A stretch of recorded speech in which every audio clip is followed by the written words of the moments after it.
Welcome to Manage to Engage, the podcast from clearandopen.com. Dedicated to the evolution of you, because businesses grow when people do. Serving leaders, managers, and people who will be, helping you reach excellence in your work and achieve your personal goals at the same time. Sign up for the free course at clearandopen.com. Forget about what your deepest values are according to you, inside yourself. Look at your actions, your outer world, your life structures, and work backwards from that and tell me, what values are you expressing?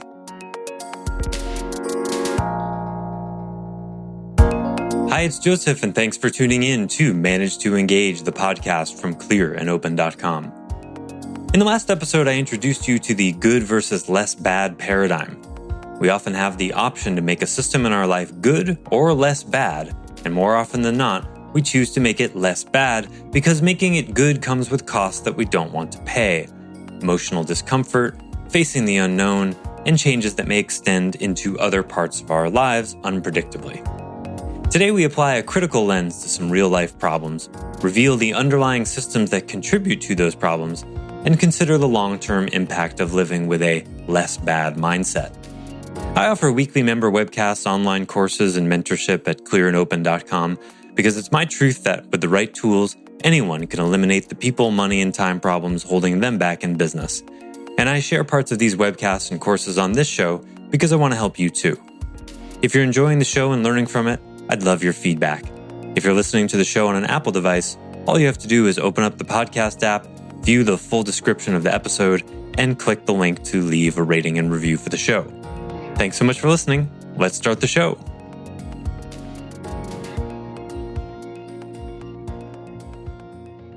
My commitment to truth is that I accept someone's choice to not solve a root problem, but my commitment to truth says if they're able to hear it, I'm going to tell them what's going on. That's my commitment to truth. Joseph? Otherwise, I'm complicit. Yeah, go ahead, Margarita. Well, we're getting ready for Monday because we're going to be launching I'm not sure if you heard the GGOB, Great Game of Business. Oh, yeah. It's so we're launching that on Monday. And the only thing that I'm worried is like some of the employees maybe their reactions to it. That's the only concern that I have. Maybe some of the employees, it's going to be hard for us to train or have an open mind from them. Can you give us a summary of the Great Game of Business? It's been a long time since I've looked at it, but I'm sure some people never even heard of it.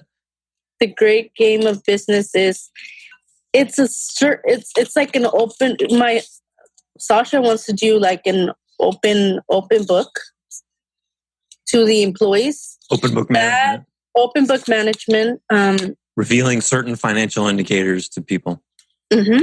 And so they know where mostly or money is invested or going towards bills or any of that. So that's like showing them how much we spent on certain products or vendors or necessities that we have here in the business. Mm-hmm. Hopefully no one rejects it. And why should your employees care about that? Because we're doing a gain share. So we're it's triggered to a bonus. So if we make that month, if we make a certain percentage, we get a certain percentage by I think it's trisemestrial. Trisemestrial? Wow, that's a word I've never heard before. By the way, Bill, that was so cool that you walked from one box into another box. I just had to say that. It was really neat. It's like quarterly.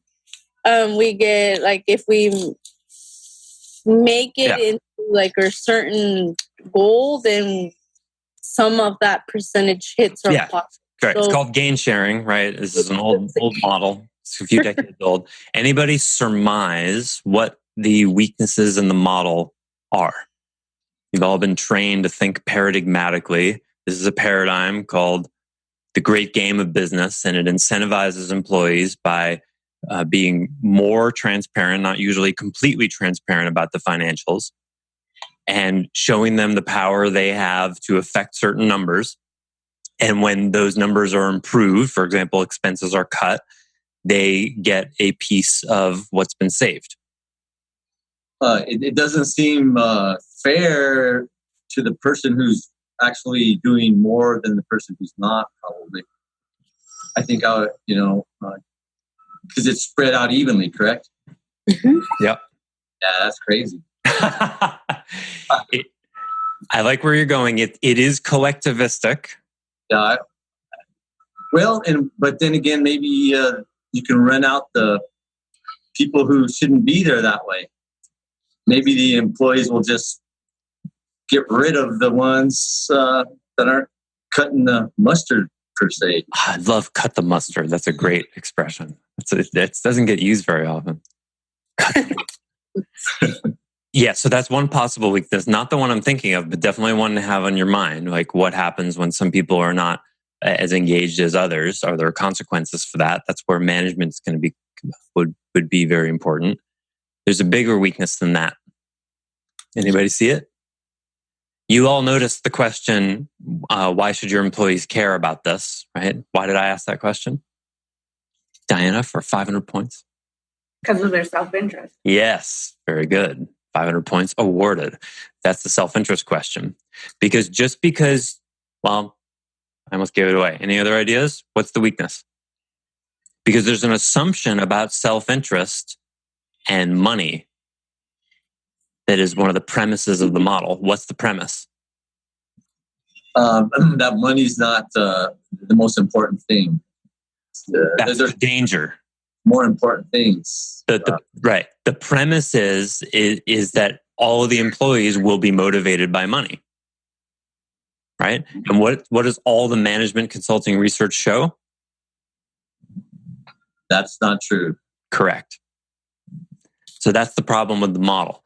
So if all of the management consulting research shows that money is like number 3 or 4 or 5 on the list of what really matters to employees, why is this model so popular? We talked about it already. Because it's easy. It doesn't really solve the problem. Bingo! It makes things less bad. That's why. Will it work for the majority of the employees? Sure. Greater than 50%, that's what a majority is. I'd guess 60, 70, because that's how many people can be motivated significantly by money. But Margarita, do you have any employees who are pretty set in their ways, don't have ambitions, just want to come to work, do their thing, go home, don't need to make any more money? Mm-hmm.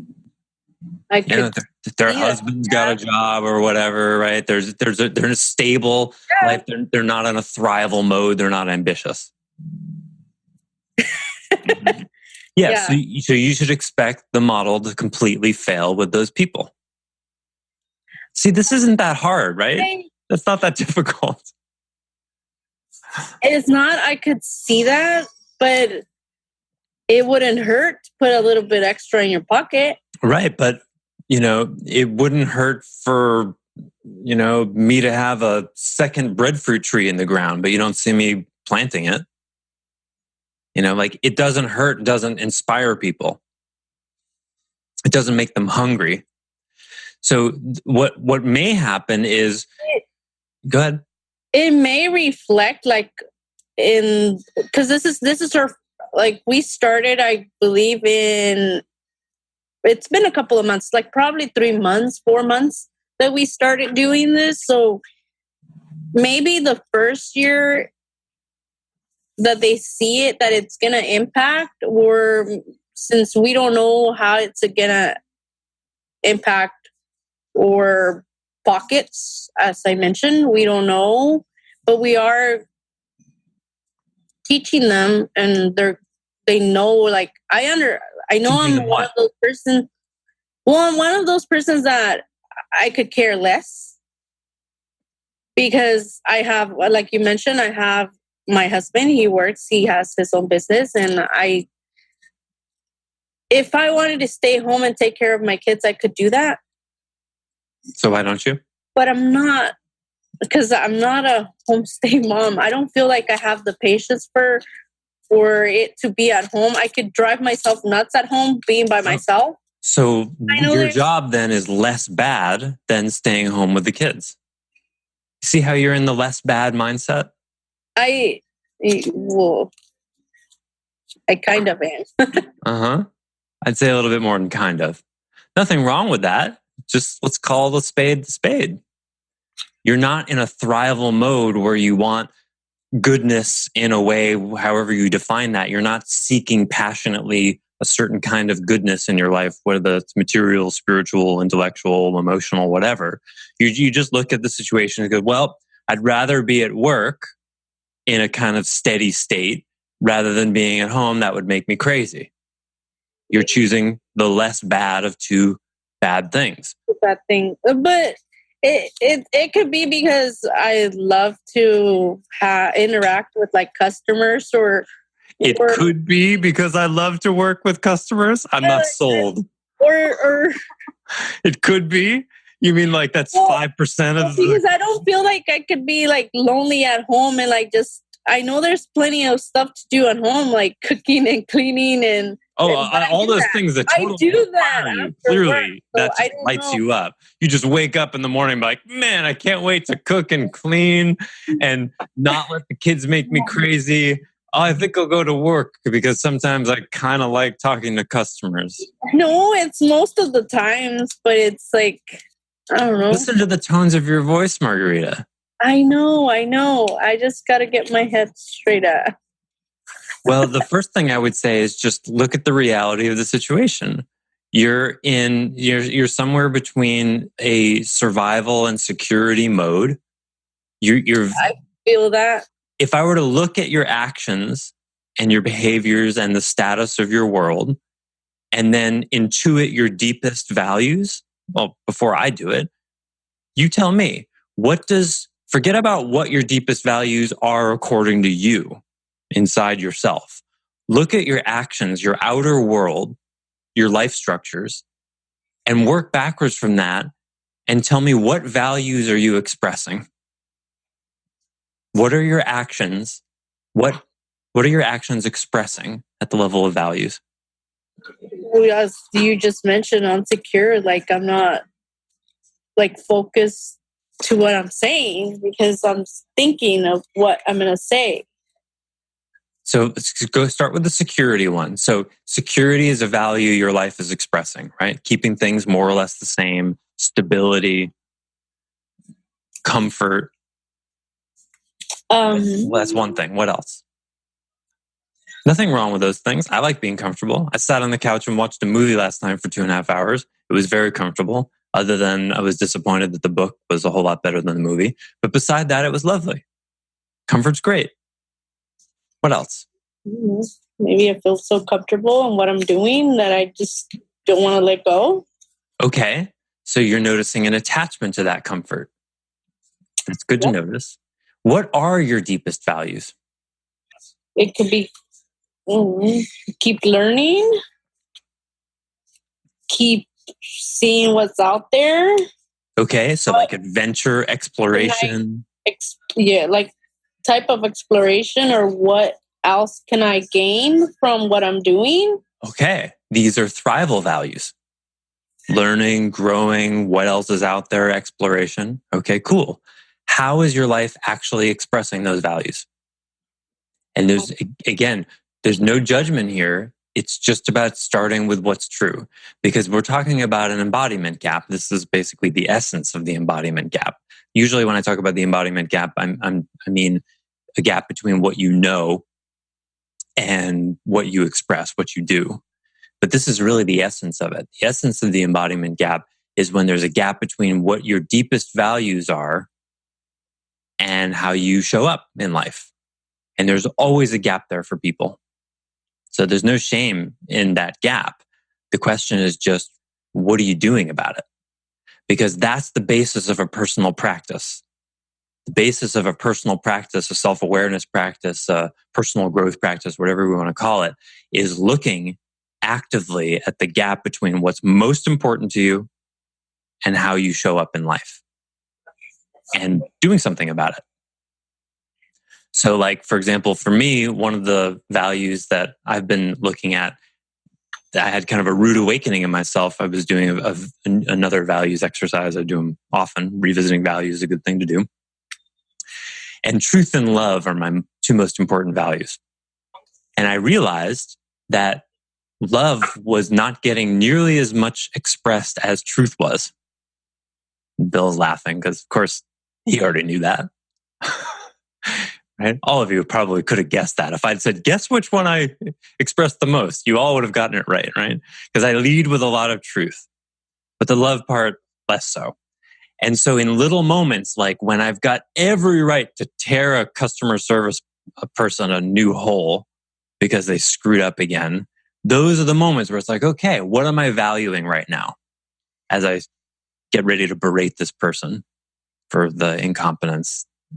I have a bank that has my mortgage. They literally screw up every step. Anytime you give them an opportunity to do anything, they screw up. And so it's a perfect opportunity for me to come with compassion and understanding. And even though some part of me is wanting to kill them, that's the personal practice. What goes on in that moment before I open my mouth? What do I value? Because my actions are going to be what really tells the story about what I value. And sometimes I succeed and sometimes I don't. But then if I fail, in quotes, because failure is always in quotes, then I can look back and go, okay, what value was I representing? Revenge, wrath, righteousness, anger. That's what I valued in that moment. Okay, why did I do that? Let's look at that. Does getting angry at customer service persons who screw up, does that work? Does that accomplish anything? Did they go, wow, thanks so much for this great education. I'm surely going to change now. Right? Have any of you ever gotten angry at anyone about something and they're like, wow, suddenly I feel so clear. It's all so obvious now. Thanks so much for setting me straight, right? I feel some part of me is so embarrassed. I'm 44 years old and I'm slowly waking up to like, wow, getting angry has never worked. Why do I do it sometimes? It never works. Like only never. So why am I doing it? Well, it's certainly not about getting my point across because it doesn't help in the least. So this is the kind of internal work I'm talking about to relook and recommit and really ask yourself, what are your deepest values? And with an asterisk that says, be prepared to realize you're not living them. And that's fine. No one is. And you don't have to cover that up like a politician. These people really don't live their values. What they say and what they do are so different. It's like disorienting, right? But we're all like that. It's just a matter of degree. Sometimes the gap is small. Sometimes the gap is big enough to drive a truck through. That's what being human is like, because we think way better than we act. And that's fine. That's just part of being a human. Apparently, would we like it to be different? Sure, but it's not. That just seems to be what it's like to be a human.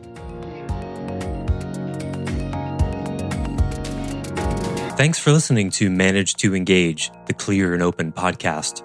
Join us next week when you'll be a little bit closer to who you're destined to be. Until then, know that Clear and Open is dedicated to the evolution of you, because businesses grow when people do. If you want to help the show grow, I'd appreciate you leaving a rating and review on iTunes. All you have to do is open the Apple Podcasts app, view the full description of the episode, and click the link to leave a rating and review. Or you can go to clearandopen.com/review and it will bring you to the right place. If you're looking for more support on your journey, head over to clearandopen.com for even more tools, articles, and free resources. Thanks so much for listening. Bye for now.